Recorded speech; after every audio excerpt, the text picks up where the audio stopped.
I've always been fascinated with folklore and by how people respond to it.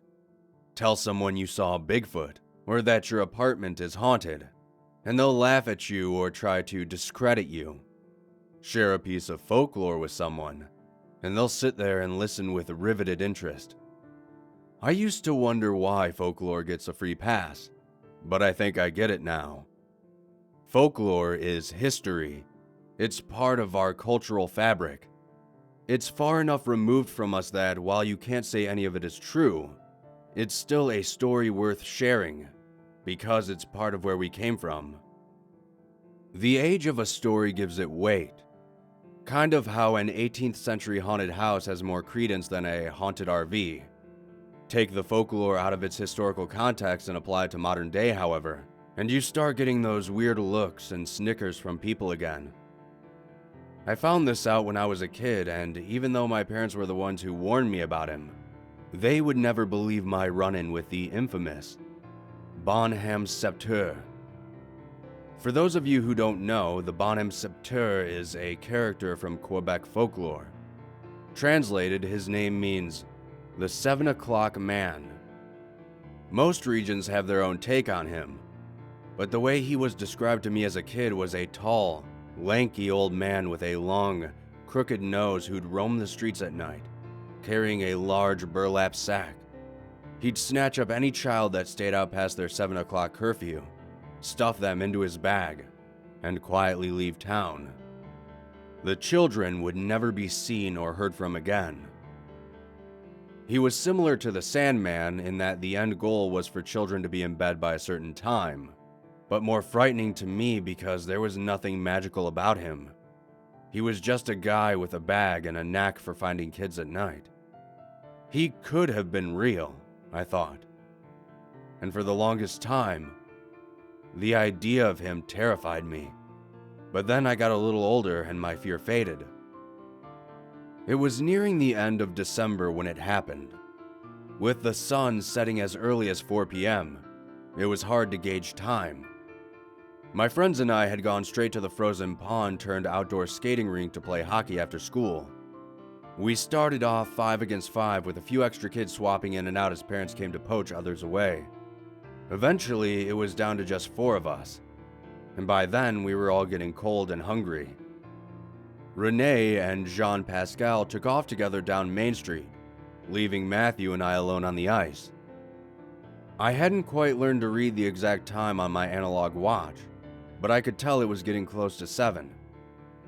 Now, that might seem a little odd to all of those helicopter parents out there who drag their kids around on literal leashes and put GPS tracking software on their phones. But I was born in a very different era and in a place with an equally different culture. Back in my day, it was perfectly normal for kids to be out late into the evening. This was before parents started checking Halloween candy for nails, and when you actually knew your neighbors, rather than being afraid of human contact. I lived in a kind of rural suburban town hybrid native to Quebec. I don't think there's a real English translation for the word, but I suppose the closest you could get to is a township. Our plots of land were big, but not so much that we couldn't easily run to a neighbor's house if necessary. It wasn't quite farmland, but it wasn't a bustling city by any means either. There were 2 main roads, one going north and south, the other east and west, a single school, and only a couple thousand residents. Us kids would mostly get around on foot or on one of the 2 school buses servicing the entire township. The pond, the favorite winter get-together spot for us living on the north side of town, was about a 25-minute walk from my home, and as my stomach screamed out again, I knew it was time to go. I waved goodbye to Matthew and took off down a path of flattened snow. I looked behind me only once and saw him dragging his feet as he walked circles around the rink. He had once told me his dad liked having alone time after work, but I knew better. We had all seen the bruises. He was in no hurry to get home.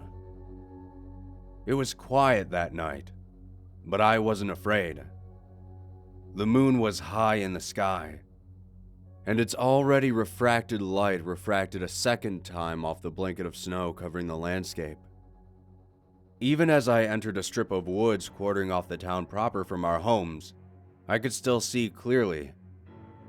I was going at a leisurely pace and feeling safe, until I heard a distant shriek cutting through the naked tree line. I think my cowardice saved me that night, because if I had stopped to investigate, I'm sure I wouldn't be here telling you all this story today.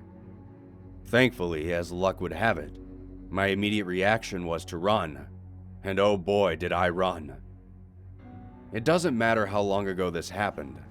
I could still remember how it burned to breathe in the cold air as I ran as fast as I did. And I can still remember the sound of snow crunching with each footfall. I kept up my pace as long as I could, but I eventually slowed to a walk. Alone, in the middle of the woods, I strained my ears to listen for any other screams. I was on edge, and felt as though my body was wrapped in an electric current, which constantly flickered and drew my attention to benign things. Twigs, owls, rocks. Everything was a danger. But the more danger you experience, the more desensitized you get to it. I slowly grew more comfortable again. Everything was fine. I released the tension I had built up in a loud sigh of relief. It was just a normal, quiet winter night. I was safe, and I was alone. I stopped for a moment to catch my breath, and at first I didn't notice the sound of my footsteps persisting. But how could I hear the crunch of snow under my feet if I was standing still? The static of fear fizzled in the nook of my neck. The footsteps were heavy and slow. They came once every 2 I would normally take, but as I started running in terror, it was more like 1 every 4. Unless I listened carefully and searched specifically for them, they seemed to disappear in my chorus of footfalls. I would have looked back if my neck hadn't become stiff with fear, and if my mind hadn't been focused on keeping my pace. I would have looked back, if only to know how close or how far the source of the footsteps were. Maybe it was best not to know. I finally cleared the forest, and I could see my porch light beaconing me like a lighthouse in the dark. A 10-minute walk away, but I could make it in 5 if I kept running. Even if my stamina should have failed me 3 times over, I still managed to maintain my pace. The stories my parents had told me about the 7 o'clock man ignited my engine, and the fear of being caught fueled my run. Finally, I jumped the wooden stairs up to my porch and swung open my front door. My parents didn't ask or didn't notice, I'm not sure, why I ran up the stairs into my bedroom and threw myself underneath my covers. I wanted to sleep, but I was so wired and awake. And then, I felt a prickling sensation, like the feeling you get that tells you to check your closet for monsters. Mine told me to look out the window, however. Wrapping my blanket around me like a hooded cape, I slowly crept out of bed to the window, peering between the blinds. That's when I saw him. That's when I saw the 7 o'clock man, standing in the street. The stories had it right. He was tall, but not inhumanly so. Old, wrinkly, wore tattered clothes save for an immaculate black preacher's hat, and carried on his back a large brown sack. Some would tell me I imagined him entirely. Others would say he was just a wanderer passing through. But everyone, and I mean everyone, tells me I'm wrong about his bag. They tell me I couldn't possibly have seen it writhing and twitching as though someone were inside trying to break free. A bony old man, they reasoned, would never be able to carry a bag of children on his shoulders. Funny how they don't question that part when they hear the folklore, only when you tell them that it's true. He smiled at me and waved, sending a funnel of cold to drain out all the warmth in my body. Still holding the bag in one hand, he stretched out the other and gently tapped his wrist, as though motioning for a watch, and then he wagged his finger disapprovingly. I dove for my bed and closed my eyes, praying he wouldn't come for me. I pretended to sleep, even as my parents came in to get me for supper. I stayed on that bed until morning, thinking it was the only thing keeping me alive. I only shared what happened when I found out the next day that Matthew had gone missing. Nobody believed me, of course. It was too far-fetched. Legends aren't real. After interviewing my friends, family, and teachers, the police eventually arrested his father.